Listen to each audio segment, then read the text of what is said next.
Baik, boleh duduk terlebih dahulu Bapak dan Ibu sekalian.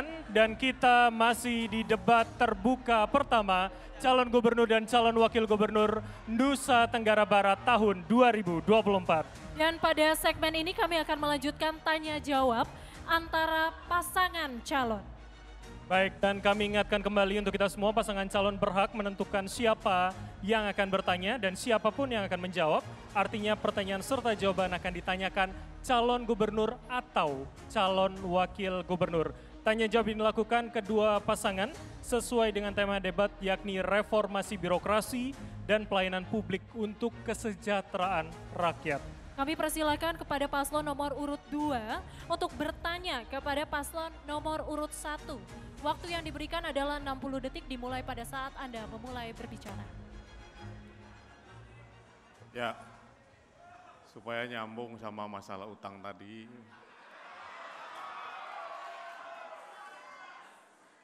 Bisa juga ditanggapi nomor 3 nanti.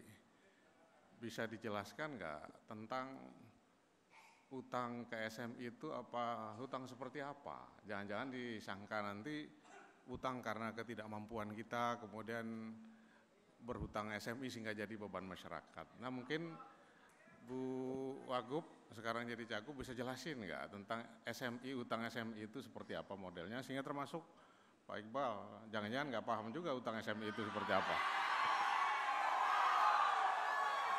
Mohon tenang terlebih dahulu, mohon tenang. Mohon tenang, kalau tidak kita tidak melanjutkan acara ini. Kita akan menunggu sampai Bapak dan Ibu. Mohon tenang terlebih dahulu Bapak Ibu sekalian. Atau kita tidak akan melanjutkan. Baik, selanjutnya kami persilahkan untuk paslon nomor urut 1 menjawab pertanyaan dari paslon nomor urut 2.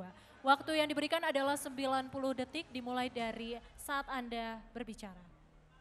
Baik, memang kalau berbicara hutang lihat jumlahnya kan macam-macam penyebabnya. Nah, kalau ditanya mengenai hutang SMI, tentunya SMI adalah hutang yang diberikan oleh lembaga pusat, ya, lembaga khusus pusat untuk kemudian kita kembalikan setiap tahun yang langsung akan dipotong untuk pengembaliannya. Dan itu biasanya dilakukan adalah untuk membiayai infrastruktur yang memang kita butuhkan sekali, contoh seperti membangun rumah sakit misalnya, butuh biaya yang sangat besar yang tidak mungkin akan kita biayai dengan APBD yang ada, maka tentunya kita pasti ambil jalan-jalan seperti itu gitu, untuk kemudian bisa kita survive untuk terus membangun. Saya rasa itu jawabannya. Pak Zul. Baik, mohon maaf Bapak, hanya salah satu saja sesuai dengan aturan kita yang berlaku. Hanya salah satu sesuai yang kita sepakati di awal tadi. Jika Ibu yang pertama, jika Ibu ingin menambahkan. Baik, cukup. Silakan ditanggapi paslon nomor 2. Waktu Anda 60 detik dimulai Anda berbicara. Ya jadi seperti yang dikatakan Ibu calon gubernur 01 Pak Iqbal, SMI itu bukan utang biasa. Tapi pemerintah itu selektif sekali, tidak semua daerah itu diberikan oleh pemerintah pusat utang SMI ini. Jadi dianggap daerah-daerah yang dinilai dan very kompetitif. Ini bukan utang karena kita miskin terus dikasih utang. Ada proyek-proyek strategis seperti jalan raya, multi years waktu itu, termasuk rumah sakit kita. Karena dianggap kita mampu mengembalikan ini dengan sangat baik untuk kesejahteraan masyarakat. Kira-kira gitu. Baik, terima kasih untuk kedua pasangan calon. Berikutnya kami persilahkan kepada paslon nomor urut 3 untuk bertanya kepada paslon nomor urut 2. Waktu yang diberikan adalah 60 detik dimulai dari Anda berbicara. Terima kasih Pak Zul, saya mau nanya mengenai zero waste. Ada keluhan bahwa program itu dianggap tumpang tindih dengan kewenangan kabupaten kota. Menurut Bapak, apakah program itu berhasil atau tidak dan kenapa terjadi tumpang tindih dengan kabupaten kota? Ya. Baik, waktu Anda 90 detik untuk menjawab dari paslon nomor 2 dan dimulai saat Anda berbicara. Terima kasih. Kalau kita jadi gubernur, Pak Iqbal, istilah tumpang tindih itu mestinya tidak ada lagi. Karena satu-satunya wakil pemerintah pusat di provinsi ini itu adalah gubernur. Oleh karena itu koordinasi kita dengan kabupaten kota ini penting, bukan ada istilah tumpang tindih. Nah zero waste ini harus diakui kalau masalah zero waste ini pakarnya Ibu calon gubernur nomor 1.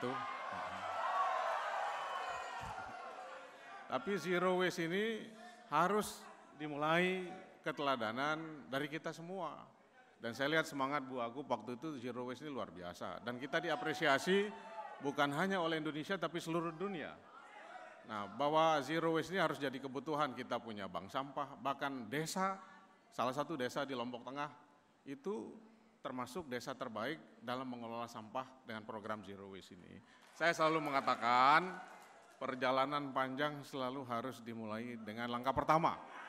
Dan zero waste ini bukan seperti semudah kita membalik telapak tangan. Ada perubahan mindset, perilaku, dan alhamdulillah dengan kita mulai memang belum sempurna, tapi cahaya di ujung terowongan sudah kelihatan. Baik, mohon tenang terlebih dahulu. Tenang terlebih dahulu. Selanjutnya kami persilakan kepada paslon nomor urut 3 untuk menanggapi jawaban dari paslon nomor urut 2. Waktu yang diberikan adalah 60 detik, silakan.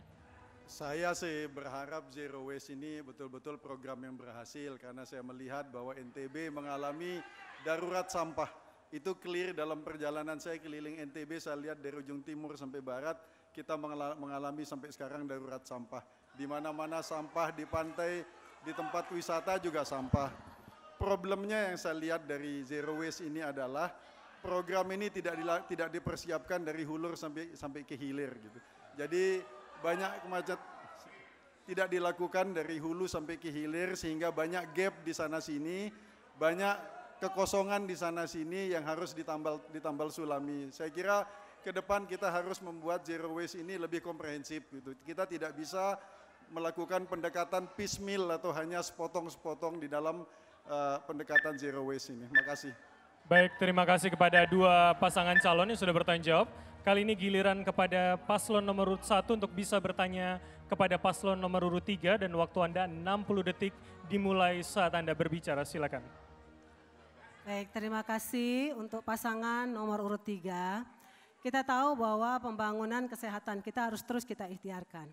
Angka kematian ibu saja masih 257 per 100 ribu. Ada penurunan tapi kan masih besar karena butuh kontinuitas.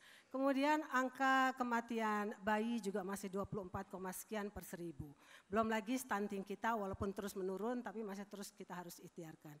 Apa yang Bapak dan Ibu akan lakukan di dalam membangun kesehatan kita ke depan? Terima kasih. Baik, selanjutnya kami persilahkan paslon nomor urut 3 untuk menjawab pertanyaan dari paslon nomor urut 1. Waktu yang diberikan adalah 90 detik dimulai pada saat Anda berbicara. Terima kasih Bu Rohmi atas pertanyaannya. Kalau saya berpikir begini Bu, kalau the mother of all social problems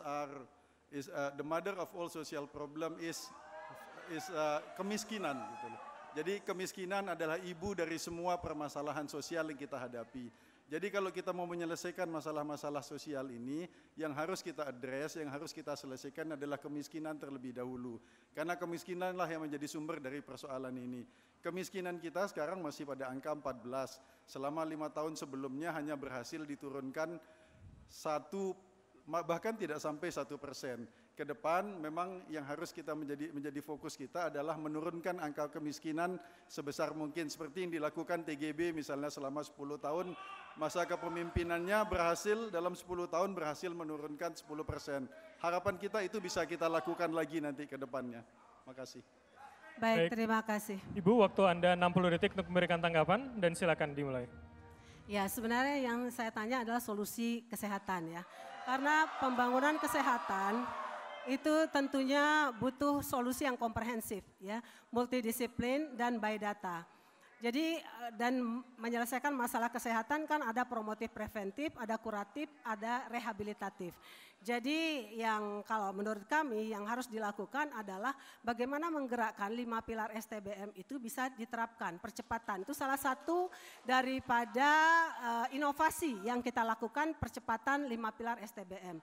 Yang mana dengan demikian 10 kabupaten kota dan provinsi di NTB ini satu-satunya yang mendapatkan penghargaan dari pemerintah pusat, dan KSB ini menjadi pionir ya, menjadi kabupaten pertama di Indonesia yang tuntas 5 pilar STBM. Selain tentunya juga untuk kuratif kita harus yakinkan seperti puskesmas kita ya dilengkapi dengan peralatan yang bisa menangani emergensi awal. Baik, waktu Anda habis Ibu, terima kasih. Dan sekali lagi kita berikan aplaus terlebih dahulu kepada ketiga pasangan calon.